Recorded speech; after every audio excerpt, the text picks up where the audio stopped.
Welcome to Nassau Alumni Chapter's Social Action Hour, Woke Wednesday Live. The purpose of Woke Wednesday Live is to keep the community informed about some of the most prevalent issues of the day. This evening's topic is why primaries matter. I would now like to introduce the president of Nassau Alumni Chapter, Ms. Jackie Mawson-Brailsford, to bring you greetings. Good evening, everyone. It is a pleasure and a privilege to bring greetings on behalf of the 192 members of Nassau Alumni Chapter of Delta Sigma Theta Sorority Incorporated. For those of you who do not know, Delta Sigma Theta Sorority Incorporated is a sorority founded on Christian principles with the primary focus on the Black community. It was established on the campus of Howard University on January 13, 1930, by 22 collegiate women. I would like to thank our distinguished guests for the information that she will be bringing us this evening, and to all of you who saw it not robbery to spend your time with us this evening. May God continue to cover and keep you all. Thank you.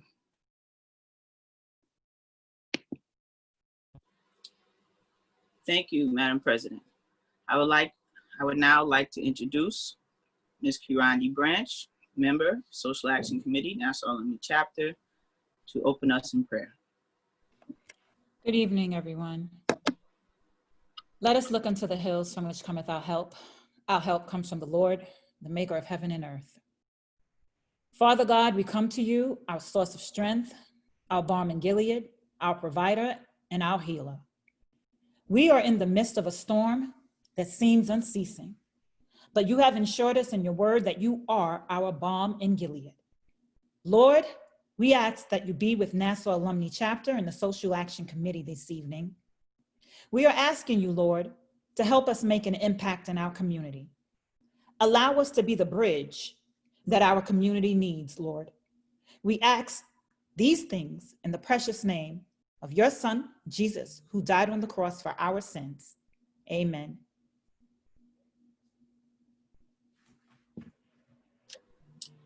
Amen. I would now like to introduce our speaker for this evening, Ms. Deborah Peyton Jones. In 1979, Ms. Peyton Jones first worked as an election inspector, following in the footsteps of her parents, who served as inspectors in Suffolk County. Throughout Deborah's travels, there have been many constants. The one that stands out is that she has been an election inspector in every city where she lived since she was 18 years old, with one exception while she interned in 1983. It is important for Ms. Peyton Jones to assist the neighborhood in which she grew up, the community of Amityville, with consistent, professional, kind, and understanding voter assistance to ensure that the community will always be represented at the highest level, honoring human dignity and the right to vote, lest we forget that our forefathers fought so hard for us to achieve. These strides are only maintained when the struggle is understood and education plays a role in equality. To that end, Ms. Peyton Jones graduated from Florida A&M University in 1984, returned to New York, and has served for over 40 years as an election inspector, and was given the opportunity to serve as an election coordinator in the Suffolk County Board of Elections since the program's inception. Ms. Peyton Jones also is proud to serve as a member of the Suffolk County Sheriff's Advisory Board and as a Suffolk County Town of Babylon Democratic Committee member. Being born and raised in Amityville, Ms. Peyton Jones also serves on the 46th Annual Amityville Day Committee and the Town of Babylon Department of Human Services 32nd Black History and 31st Women's History Committees. Lastly, Ms. Peyton Jones is a member of Perfecting Faith Church in Freeport, as well as a member of the Suffolk County Alumni Chapter of Delta Sigma Theta Sorority Incorporated. She formerly serves as Recording Secretary, Chair of the Arts and Letters Committee, Co-Chair of the Social Action Committee, the first Vice President, and currently serves on Policy and Procedures, Fundraising, and Scholarship Committee, as well as Heritage and Archives. I present to you Ms. Deborah Peyton Jones. Greetings, everyone, and hopefully you're staying safe in these times that we're living. I call it our double pandemic. So tonight I was asked to speak to you about, on Woke Wednesday, we can't forget that today is considered Woke Wednesday. And we want to know why primaries matter. Why primaries matter. You know, it makes me think of a story that one of my coworkers one year said that she was going out to vote and she couldn't understand why she couldn't find the candidate that she was looking for. Well, I said to her, I said, well, the reason you can't find that candidate is because you didn't vote for them in the primary. So they're not going to be on the general ballot. They're not going to be there. So I thought we'd put together a little PowerPoint presentation to give you a little information because I know we talk a lot. We probably are Zoomed, WebEx, and whatever else, Google Meet out. But these are important topics, and these are topics that we find that we don't ask anyone the questions. So I was very thankful, and I want to thank the Executive Board and the Social Action Committee for the Nassau County Alumni Chapter for inviting me to talk on this subject. I call it Voter Education 365. And why is that? Because we need to be talking, thinking, and enacting everything we can, learning about voter education, not just registration, because there's registration, there's mobilization, and there's education. So I start today with a slide that tells us we're in the midst of a primary as we speak. Some don't realize that the school board election is equally as important as any of the other voting opportunities that we have in a year. So with this, I have given you a little information about obtaining an absentee ballot for the June 23rd primary, but also letting you know that we're in the midst of the school board election. School board election took place yesterday. If you have received or if you did not receive your ballot for the school board election in the area in which you live, you still have until June the 16th for that to be received by that school board. Why is that important? A lot of people, since this is a new opportunity for absentee balloting and receiving your absentee ballot in the mail, may not have read all of the information, and you might miss it. I know in several different areas here on Long Island that there have been races won and lost by under 35 votes. So please know that your vote does count. And remember that it may not be your child, but it may be your sister's child, your brother's child, a family member's child that is going to be directly affected by who is running those school boards. So I wanted you to make sure, and that's why I wanted to lead with that. Next slide. Why is a primary election important? In elections, using our electoral systems, now a lot of people are like, electoral systems? If we think back in the last general election, presidential election, we were told that Hillary Clinton had more than 30 million more votes than our current president. However, those votes were not in the states that promoted or gave her the electoral votes necessary to win the election. So when talking about electoral systems, we have to be strategic and understand that when we are looking in primaries, and the cartoon is kind of cute, and it says, I like to think of it as thinning the herd. So when a primary, there's maybe 10 or 12 people that are running for the same office. And a primary gives all of you an opportunity to decide who is going to represent you versus the other party. Now, when I say the other party, I always put disclaimers out saying that my opinion is a bipartisan, nonpartisan, no way am I endorsing any candidate on either side. So I just wanted to make sure I made that clear. So it's thinning the herd. So when we look at our New York State Assembly people, who are they? They're the lower house of the state legislative body. And I will go back and say to you, if you'd like, you can take photos of the screens. I think they're quite informative. And it took a little while to get them up there. For all of those that are registered, I will say on the top of this that I will share the PowerPoint presentation with you. So there's no need to take written notes. You may want to just take photos with your phone. So with the assembly members, there's a variety of assembly members and they represent all of New York. And currently the speaker of our assembly is a Democrat and his name is Carl Hastie. And he hails from the Assembly District, the 83rd Assembly District in the Bronx. He's a very, very, very powerful young man. And we had an opportunity to share and do a presentation with him last June when we spoke to and with our sorors over in the Bronx. So we'll give a shout out to the Bronx Unity chapter as well. What is the role of a congressperson? Also referred to as a congresswoman or a congressman. Those are people who serve 2 terms, and they have specific congressional districts.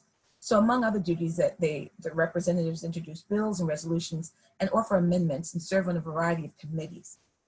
Now, you see how the pictures, it was hard to find clip art that was universal or diverse. So just know that we'll be creating diverse clip art as we move forward in our presentations in the future. Next, we want to talk about a senator. A senator is someone who's elected in the central legislative body of a state. Usually it's the upper prominent member of the parliament by voters of the region or the territory that the district is in. So the term senator derives from an ancient Roman term, and it's an elder. So not only do we want to make sure that we are listening and thinking about political endeavors, but thinking of the other pandemic, make sure that you check on an elder. It's just another little note for all of you out there. So a career person usually involves a long-term commitment as a public figure, as well as political affiliation to a certain party. And so that's why when you hear terms like this person is only Washington, they don't understand local anymore, we find that if indeed one of our representatives is not engaging conversation with their constituents and meeting with the constituents on a regular basis, we find that we call them a little bit more DCized. And so we want to make sure that we hold our people that we vote for accountable, and we meet with them, or we demand meetings with them. We request meetings with them. We may not always get it, and we know that there are many, many different examples of that. So the primary candidates, I live in Suffolk, I go to church in Nassau, and I work in Manhattan. So I'm always talking about all of them. So some people on this call may be out of Suffolk County. So we want to let you know that right now for the June 23rd election, the representative in the 1st Congressional District, there are 4 people that are running for that position. And in the 2nd Congressional District, we have 2 people that are running. And those are both on the Democratic line. In the Suffolk County Republican line for the 2nd District, here are our members. Oh, we do have a little bit more diversity in this clip art. So I say things that other people may be thinking, so as to make sure you know that I'm aware. Moving on to the continued 1st Senatorial District, you see we have 5 people running for that. The incumbent is there, and we have 4 people vying for her seat. And that's from the 2nd Assembly District. We have 2 people that are running. And you see, this is why it's important. You may know some people that are running, and you may not know what their platforms are. So my suggestion is to always make sure that you're looking into what do they stand for? What are their platforms? How has their voting record been? What has their community involvement been? Have they had any? Have they just come and moved from a different area and they want to come in and run things in your location? Make sure that when you're voting that you do your due diligence and you do your research to find out who. In another meeting, I'll be able to give you additional information as to different sites that you can find, but with this particular one, I want you to make sure that you're aware that your vote for the primary is hugely important and it should not be taken lightly. Here is a list of the Nassau County candidates. As you see, there is a wealth and a very robust list of people that are running. So you may see there where it says party, that there are people that run on different lines. Now, what is good about that, in my opinion, is that it shows that everyone feels that that's a person that can cross party lines and get things done. And they're going to get it done for their constituents. Others don't look at it like that. So they have other opinions saying that, why is it that a person is on this line if they're not running, if they're not only, as you see, a Democrat, Republican, conservative, or an independent? So you have to make your decision as to whether you think that makes sense or not. Next, we have a continued list. So again, I said that the list in Nassau County is quite robust. And you'll see that we have representatives in Congress for District 5, senators for District 5, District 6, 7, 8, 9, 13, 14, and 15. We continue to 16, 17, all the way to 22. And, oh, that's a cute one, okay. And we continue to go to the next listing. And we find that we want you not only to have an idea of why a primary is important, but we want to give you a little bit more information so that you'll have just a little bit more knowledge and a little less research that you have to do because we've already done it for you. So if you've not registered for your absentee ballot, you still have time. Now, I said ballot, I meant your absentee application. There is a system. So you have to apply in a regular non-pandemic time. You would send in and call to receive an application. But the governor has done an executive order allowing every registered voter to receive a ballot in the mail. So by this date, you should have already received your absentee application. Your absentee application should have been filled out and sent back to the Board of Elections with your pre-stamped envelope. They then will send you the absentee ballot. The absentee ballot would be for you to then vote. Now, a lot of people are saying, well, what about if I then decide I want to go in to the Board of Elections, to go in and vote? Well, you have that right. Because a legal battle was fought and those who tried to make this only a paper ballot, they lost. So there will be paper opportunities, but we remember back in January, the governor also and the legislation passed the law stating that we were going to have early voting in New York. Early voting in New York will start on June the 13th. But on the screen you see, this is information as to how you can apply for an absentee ballot. And a little bit more information, and it's all in an attempt to prevent the spread of COVID-19. I also like to always add a little context, and talking about how the civil rights movement started. And the civil rights is also known as the American Civil Rights. And we want to make sure that we look to see that we want to make sure that nonviolence is where we go. The second pandemic that we're in the midst of is something that I would have been remiss not to speak about, the injustice that was perpetrated upon the young man, George Floyd, and so many others in the United States in the last 450 years. So I found a little solace in thinking about Martin Luther King Jr. And he wrote a speech. He was arrested, and there were a group of clergymen that criticized the march and the demonstrations, and his lawyer came into the jail to meet with him. And you know that you can't bring anything in and out. And he was creative enough to write his speech on the newspaper that his attorney brought in. And it turned out to be 7,000 words of a speech. And so I've added a link to that speech, and it's quite profound. And just to have a moment and glimpse into the mind of a person that was trying to have and to create nonviolent protests, and how he was met with so much violence. Another thing about protesting, we want to make sure that you know protests have long been a part of how we raise our voices. But we want to make sure that you always keep in mind that no matter how people poke the bear, that you maintain a peaceful protest. Just like if you're home with your spouse and whoever's voice is elevated or is the person that no longer is being listened to. So try to make sure you're always being peaceful and assist your community.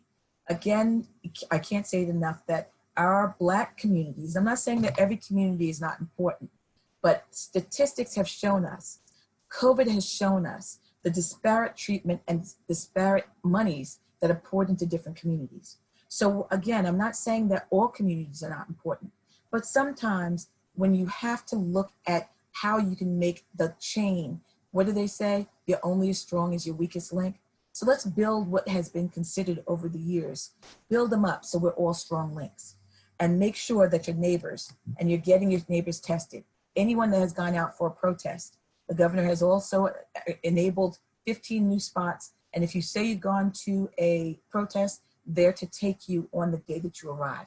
So please know that. Voter Education 365. Here are some of the locations, or all of the locations for you guys in Nassau County. Voting will start, early voting will start on Saturday, January, you see I'm already in January, June the 13th. It will go for 9 days from the 13th until the 21st. The 22nd is a day that they stop doing the early voting so as to prepare for the June 23rd voting day. It's important because going to any of the locations prior to election day enables a person to vote in any of the locations that are then highlighted. But if you wait until the 23rd to vote, you have to go to your designated area.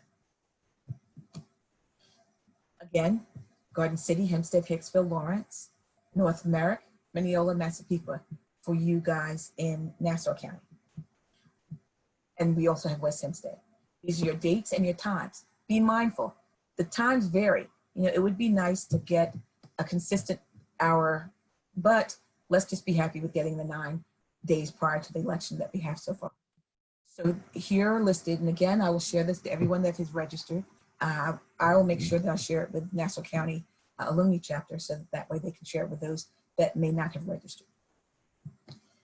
Then we have the same information for those of you who live out in Suffolk. And the hours vary. The hours in the both districts and both counties are different. So please be mindful of that. I was given a certain amount of time. They told me I had 20 minutes, and I think I did it in 19.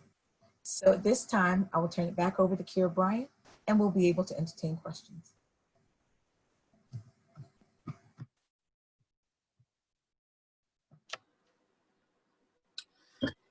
Thank you, Deborah. In regards to the early voting, there were some issues regarding the checking of IDs and that sort of thing being rejected. Letitia James, there was an article about an investigation in that regard. What would a voter do if they came up against that sort of obstacle? Thank you for that question. I'll say that in Suffolk County and in Nassau County, we have judges that are on call.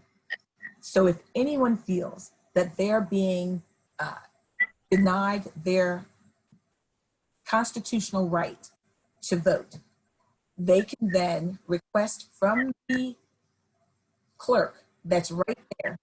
We all have a listing of and where the sitting judge is for that day.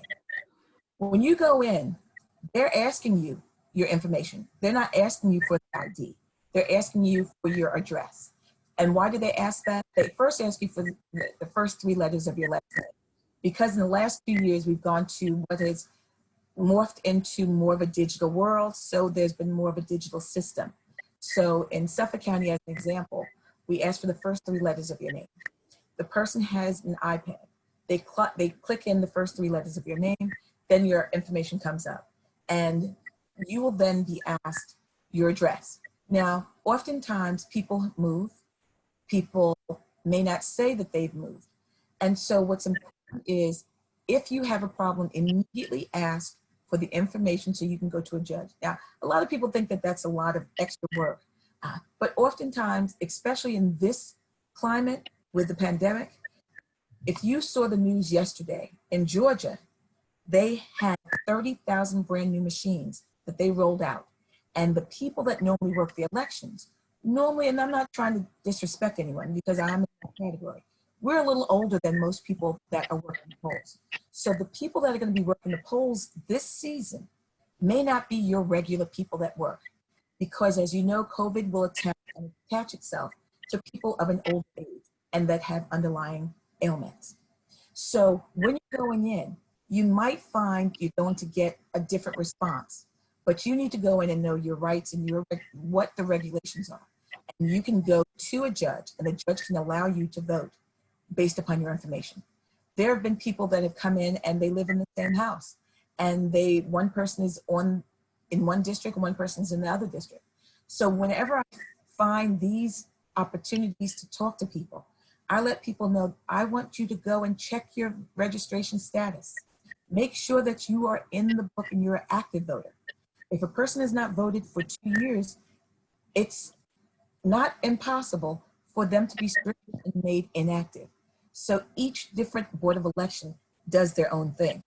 So as you know, Kira, when we were in Washington, I brought this up to our Congressman and let both of them know that we then made sure that they understood that people should not have these problems. Their names should not be stricken if they have not voted in 2 years.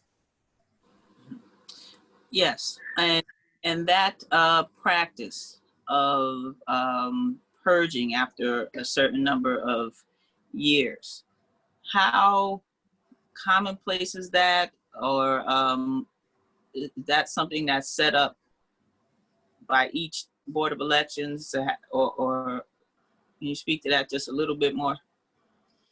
Yes.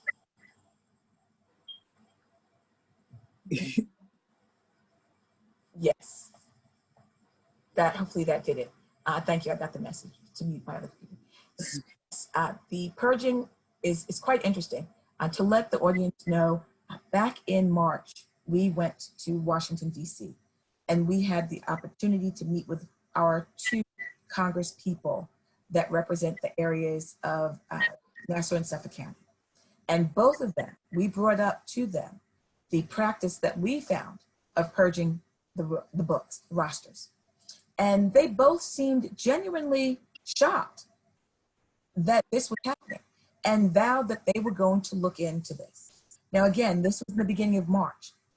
Because of the 2 pandemics that we have had, I felt that it was sending a follow-up message to them was good, but I wasn't pressing them to respond back to us immediately. But trust and believe that we will have those answers prior to the November election. But we do know that if you have not voted in 2 years, that they are eligible and able to purge your name. Now, they don't take and strike your name totally from the books. If you call in, they'll say you are listed, but you're listed as inactive, and that you need to fill out what's called an affidavit ballot if you're standing in the polls. And the affidavit ballot is supposed to effectively re-register you. So if indeed you go to the poll and they say that your name is not there, then you can ask for an affidavit ballot and you can vote in that manner. Now, how commonplace is this? We found it to be quite commonplace. Every year that we have individuals come in, and because I'm in the same voting place and I see them come in, I say to them, it's not impossible. The last time you voted was the last presidential. Not trying to follow you. I'm not looking at the systems. I'm not reading and looking at the paperwork from behind. But you know when you know people in the community. You know when you have last seen them. So to answer your question, it's quite commonplace. And that's why we encourage people to check their systems.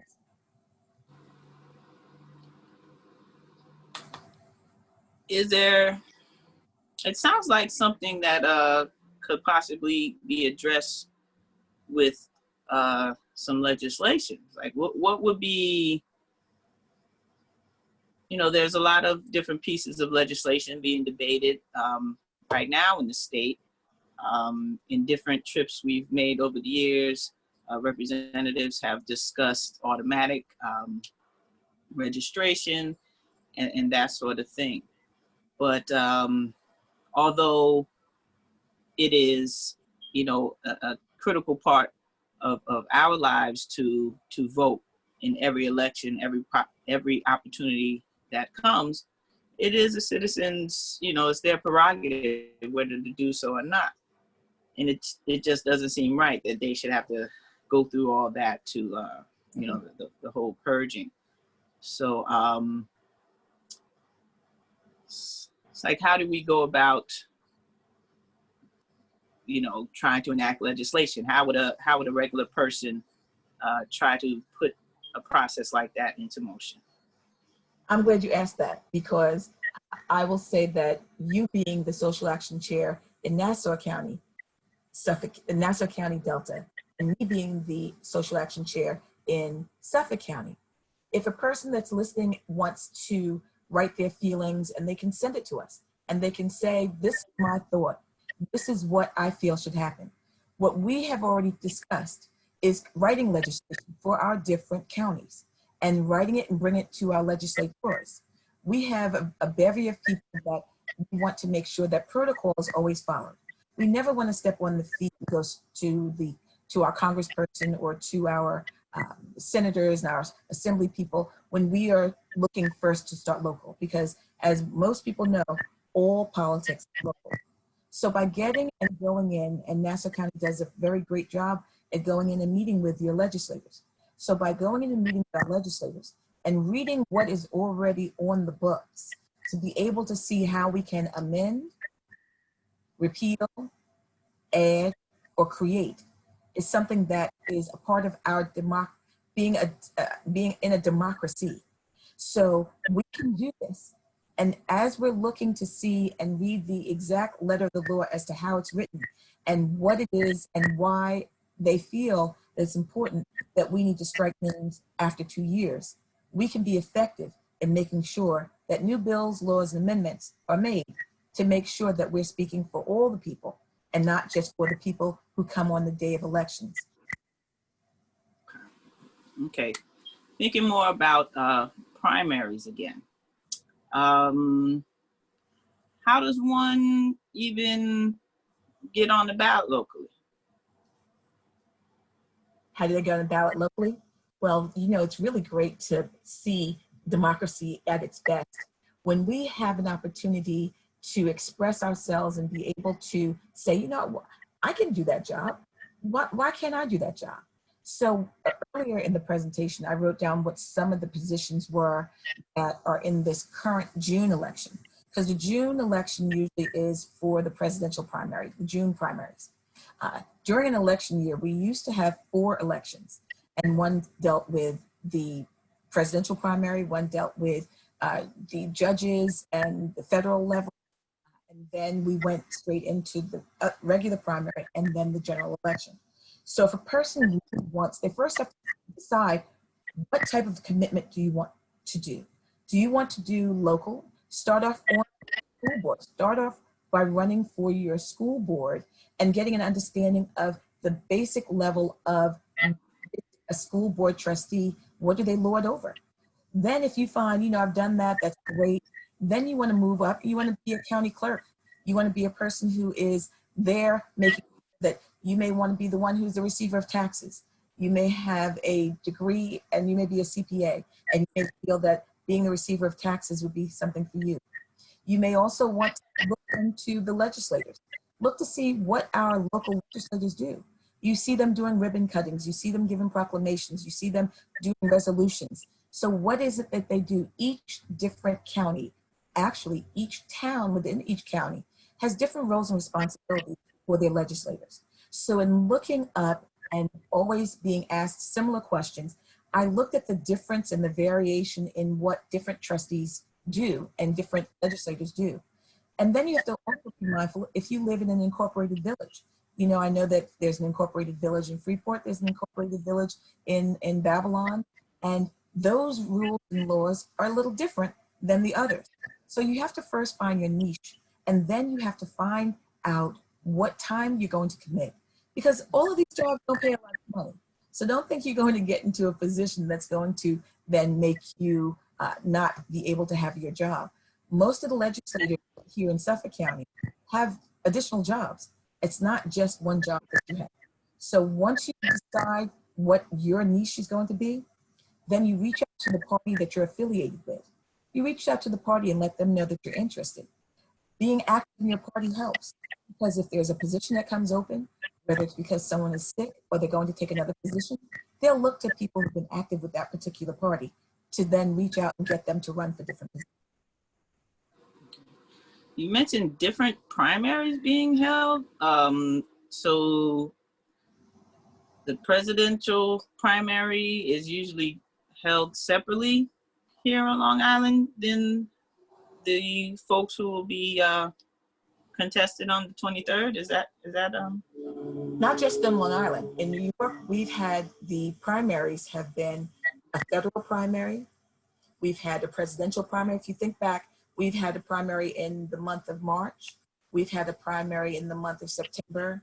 We then had the election in November. So all of these are meeting only in a presidential. Normally, or what we have now been, the new normal, I'll call it, is that we now have our primaries in June because they were trying to save money in New York State.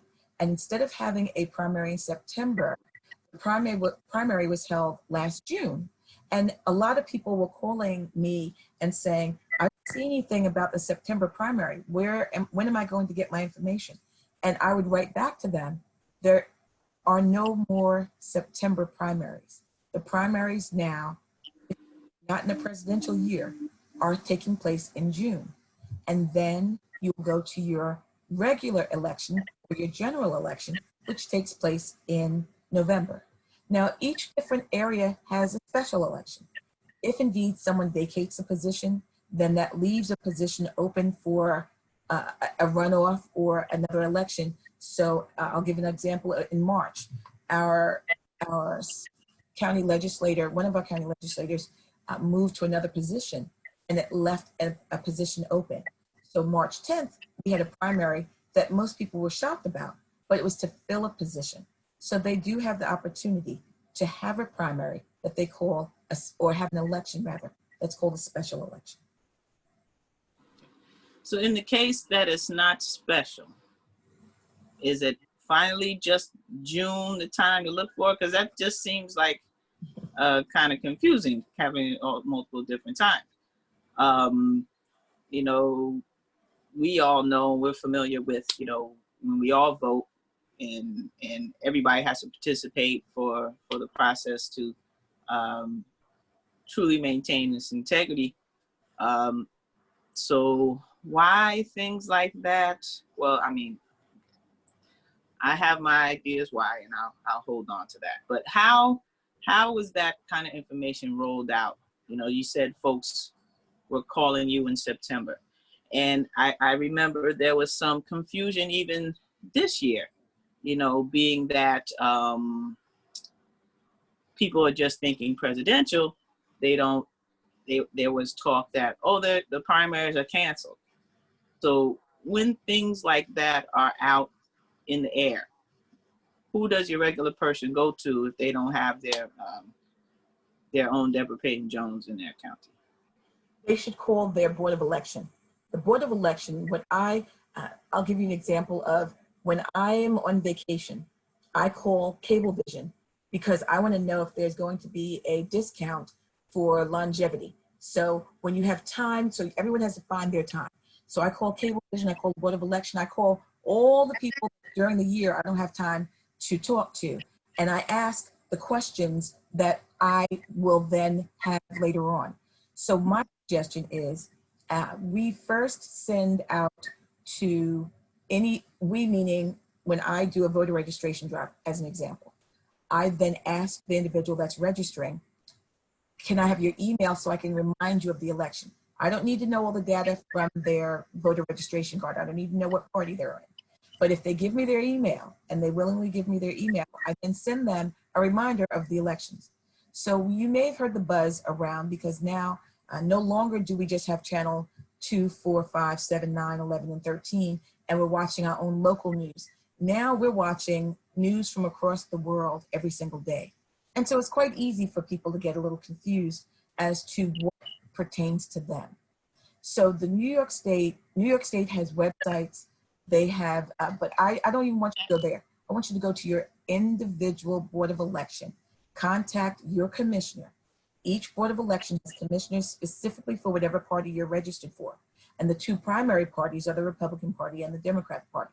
And don't ask me why. Don't ask me if there's going to be considered more prominent parties will get the designation of being one of the major parties. But as of right now, today, the two major parties are the Republican Party and the Democratic Party. So when you call your Board of Election, find out from them. Can you let me know if I am registered and if I am active? Can you also let me know when are the listings of the next voter opportunities? When is the next primary coming up? Do you have any specific special elections that are coming up that I'm not aware of? A lot of the different Board of Elections I find in Nassau County, you may get a sticker that says I voted. In Suffolk County, you may not get a sticker that says I voted. So everybody has the chance to, every Board of Election has their own rules and regulations, but those are the end all to be all people to contact. And don't wait until right before the election. Always keep in mind, do like a 45-day opportunity. Why 45 days? Even though it takes far fewer days for you to register and for it to then be applicable to you, if you give yourself the extra cushion of having about 15 extra days, you'll then be able to either go into your Board of Election, request a ballot, request an application, go to your post office, go to your library, get a current voter application or voter registration form, and refill it out. If you know that you've moved and that you've always voted from mom's house, but mom sold the house this year and you were always voting there, don't be surprised when you go to the Board of Election, when you go to vote, that your name is not there in the book. So if you know things have changed in your life, please take care of it and make sure that you're on the roll and that you're on the roster. And so when you're there that day, you don't feel any kind of way. You don't need to call a judge. You make sure that your paperwork is legitimate, up to date, and that you're able to vote that day without any problems. Okay. And can you just say one more time regarding the judge? Because I can recall a situation when somebody was in the hospital. They didn't expect to still be in the hospital come election day. And there were some issues at the Board of Elections when a person went on their behalf to try to secure a ballot. What questions, so the specific thing is like you need to ask for the list of judges that are working or something to that effect, or what? You say to them, first, I don't know if this is the same incident, but there was an occurrence in Nassau County and I happened to get a call and they said the person was checked into the hospital last minute on the day before the elections. So that person was thinking that they were not going to have an opportunity to vote. So I called the commissioner in Nassau, and what ended up having to happen was the person that was helping them had to drive to Mineola to get the absentee application. They had to bring it to, and mind you, I got the name of the person I spoke to, and that all the paperwork was brought directly back to that person. But then they had to then bring it to the person in the hospital for them to fill it out. They had to then go back to Mineola to bring that form to the person that we spoke to on the phone, who then gave them the ballot. The ballot was then taken. So do you see what I'm saying? That it's if someone's going to help you, you need to make sure you pick the right person, because whoever this person was the right person, because they made all the trips back and forth to make it happen. Now, that's if a person's in the hospital and it's unexpected.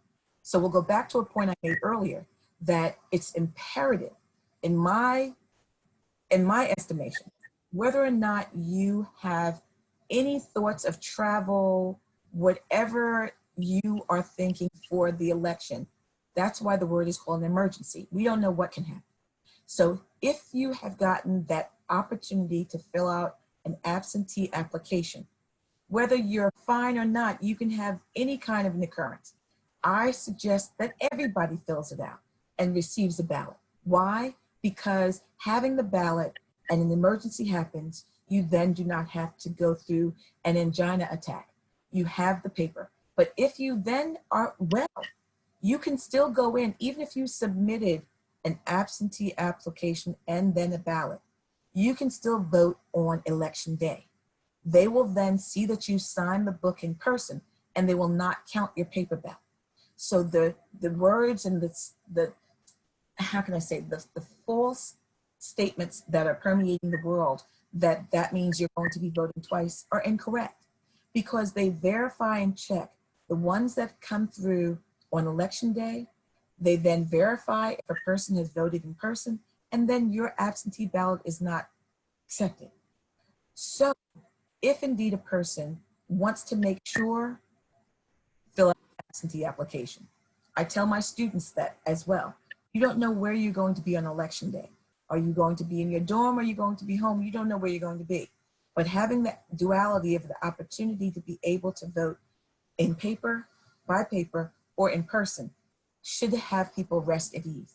And that's when they can make sure, or prior to that, make sure that they have elections and that they are active. If your name is not active, all the voting in the world, all the tantrums in the world are not going to help you. You're still going to get an affidavit ballot. So by going that day, the judge information is with every single coordinator and inspector. They give us a list of who the sitting judge is and where they're sitting on that day. And it varies election to election. But a person, if you're going to vote, I suggest everyone go early, not just voting early. If you wait until the day of, go early in the morning. Because if you have a problem, you have an opportunity throughout that day to go and see the judge. There was an attorney that came to one of our polling places, and that person was incorrectly taken off of the roster. This is a person that votes every election, and they had made a mistake on the Board of Elections side. And the Board of Elections, they say, we're human, we do make mistakes. And that's why once I got that as a response, I made sure that I then suggest to people that you go and check in advance. So that attorney then found, and it was probably 7 o'clock in the evening when they came, and they then said, I want to vote. I told them what they had to do. They then drove out to where the sitting judge was, and they made it back before 9 o'clock, and they were able to vote on the machine because they wanted to make sure that it was all about principle at that point. It wasn't about human error, it was principle. And so we understand that there's human error, but she was principled, and she said, I'm going to go, and you've taught me, Deborah, that I'm going to go to the polls earlier in the morning because human error can happen, and giving yourself a little bit of a cushion is always helpful. I had a situation where, I originally registered to vote as independent based on the meaning of the word independent, which means you wouldn't usually participate in primary elections. Is the opportunity to change available on that day, the same way that being able to receive the absentee ballot, being able to file the absentee ballot application in person? Would that sort of thing also be available in a primary? No, unfortunately. You have to change your, let's say we're coming into November, and November is the presidential election. You can change your political party right after a general election. And let me tell you why. Because otherwise people will be flip-flopping and going to vote for somebody in the primary and of a party and then coming back during the general. It's really checks and balances. So if you are in a party that you no longer want to be a part of, immediately after the general election, you can change your party. Now, why is it right at that point? Because in a general election, it doesn't matter what party you are for you to then be able to vote in that election.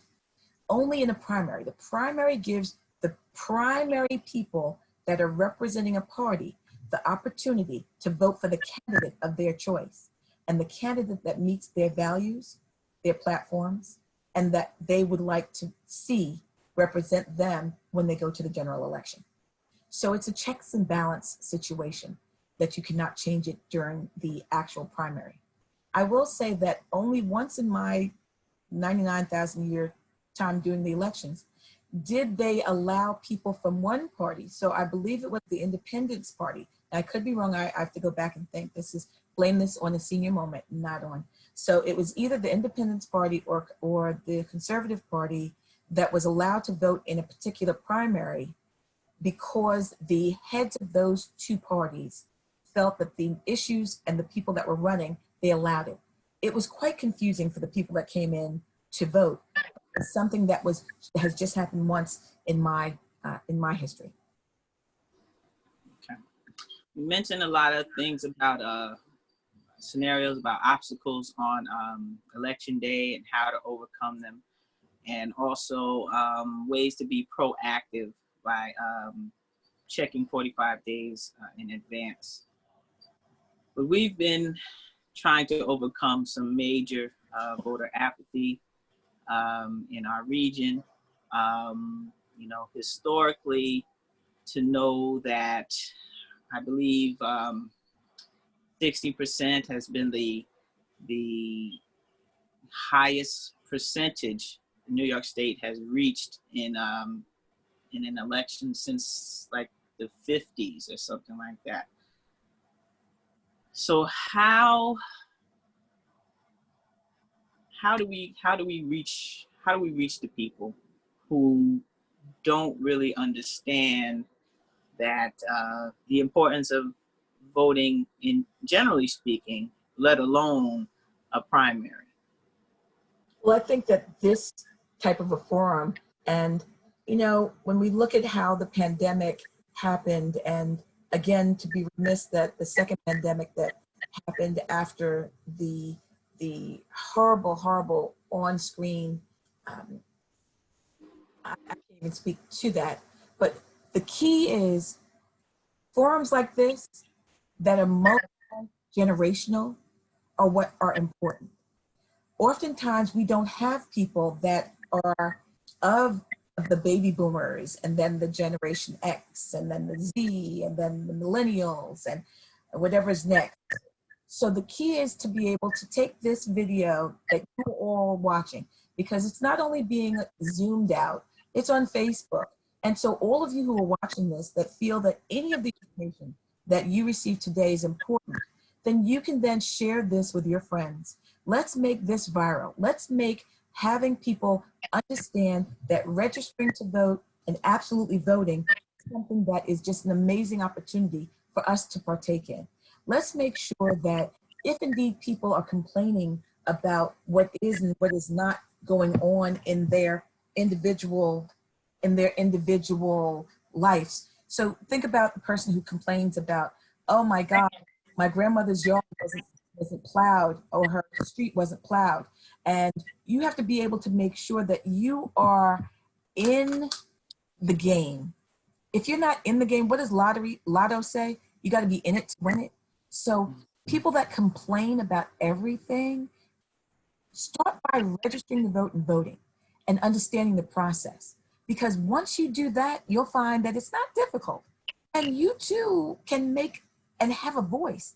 You can watch your child's school district go from getting $1,800 a year to $3,800 a year. You can make sure that that which is going on in your immediate surroundings, the parks, how your streets are maintained. I really think that if indeed we make sure that we're speaking to people and not at people, if we let them see the benefits of the things that we're talking about, you know, it doesn't have to be, it's not rocket science, but it's so important for you to represent your community in the best way possible.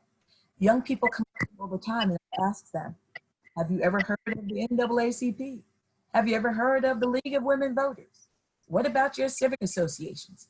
If you go to these meetings, you should make sure that you're discussing registration to vote, you're discussing disenfranchisement, recidivism, you're talking to people who may have had a little indiscretion in their life and think that they can never vote again. You can register to vote. It's on a case-by-case basis. So if you have done something that you didn't make your grandmother proud about and you want to register to vote, don't think that you're not able to vote. Let's have conversations that are a little bit raw and a little difficult. Let's take advantage of everyone being home right now.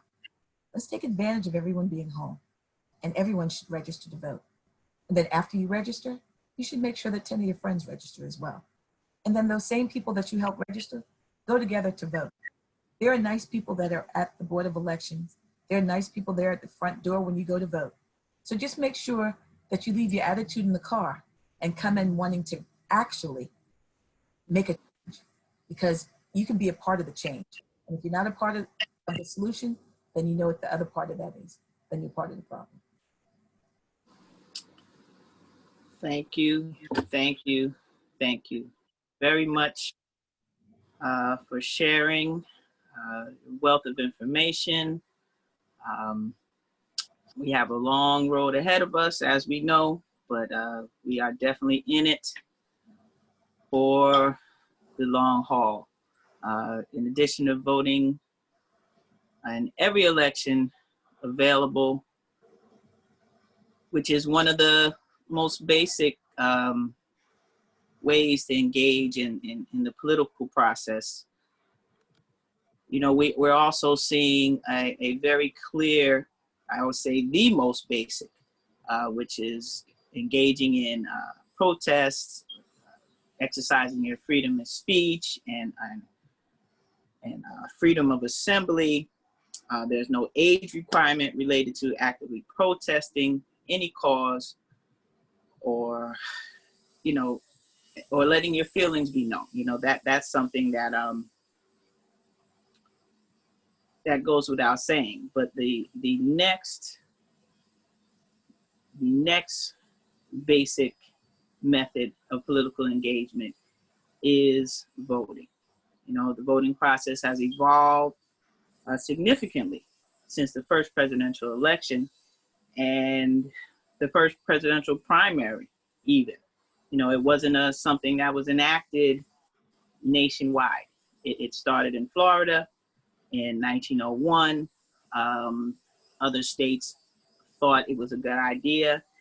They adopted it themselves, you know, and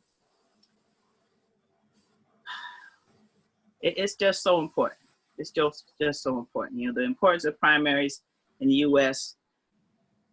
voting system has grown considerably in decades, but and it was enacted to give the people more control over the process.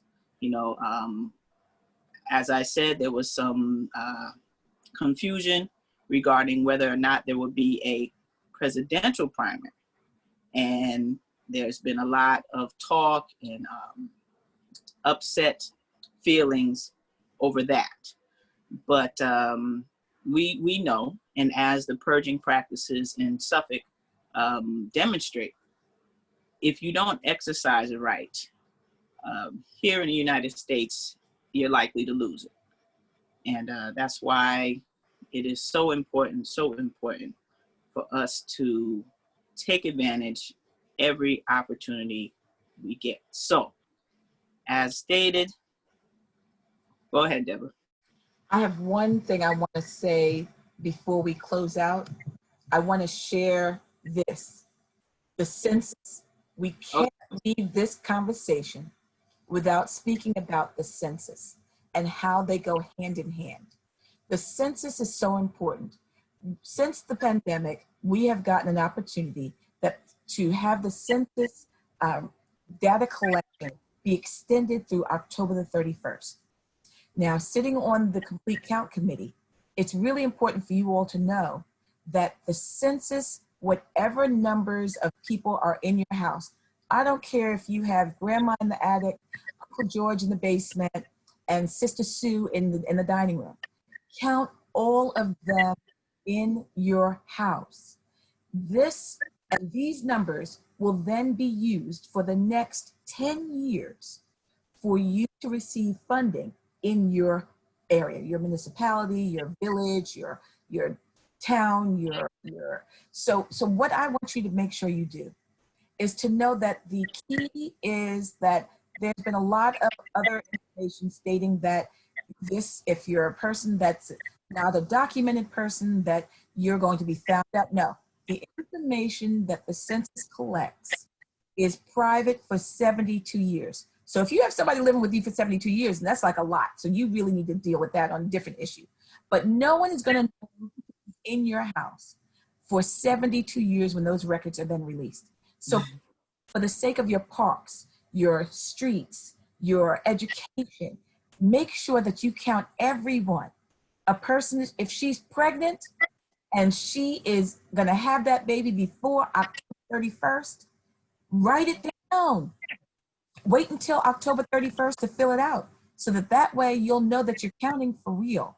We don't want any fraudulent activity, but we want you to make sure. Now, there's another thing that people don't do with the census.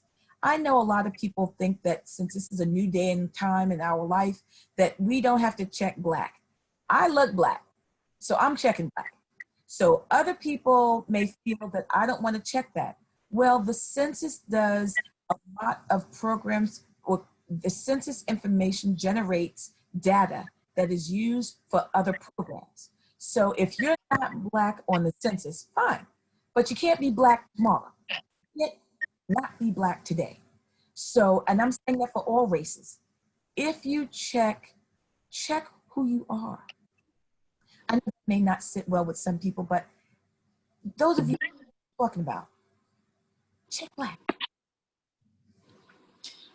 Yes, and I was definitely about to speak on the census, because just as engaging in free speech and engaging in one's right to protest is a basic form of political engagement, that there's no age limit connected to.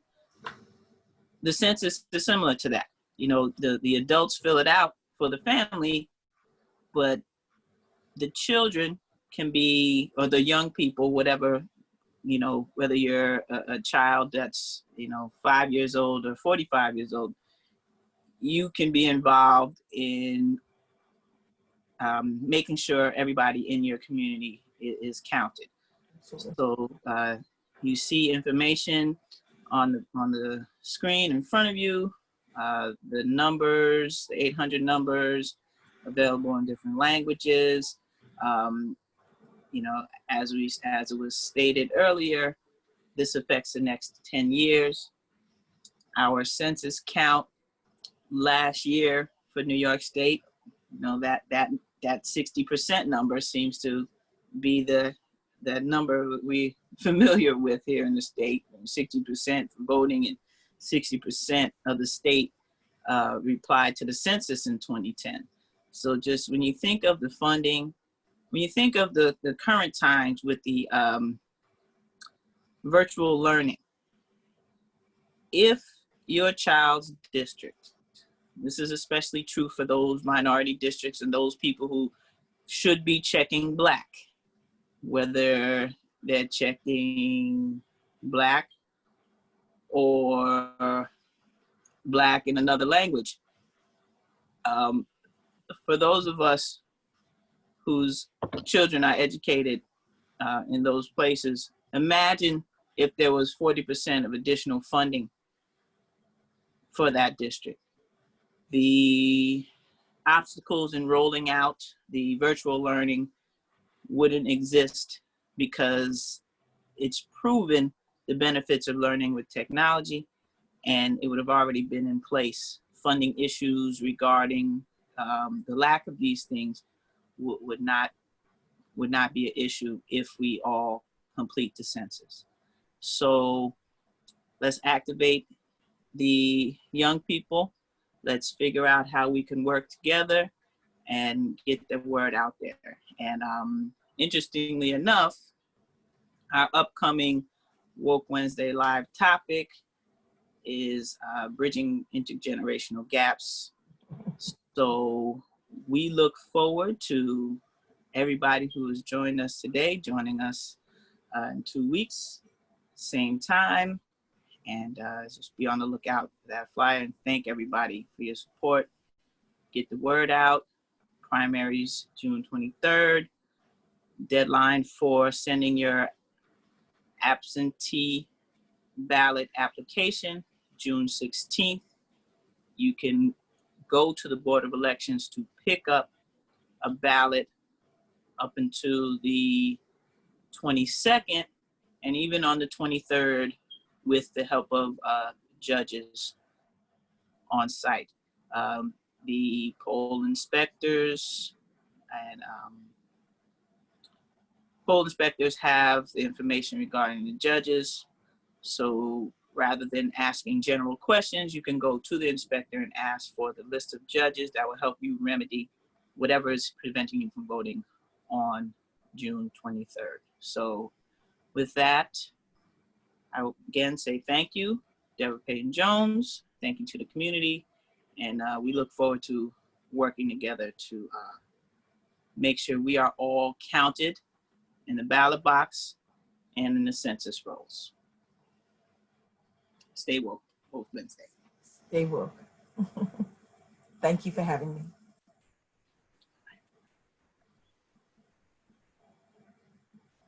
Okay, no longer live.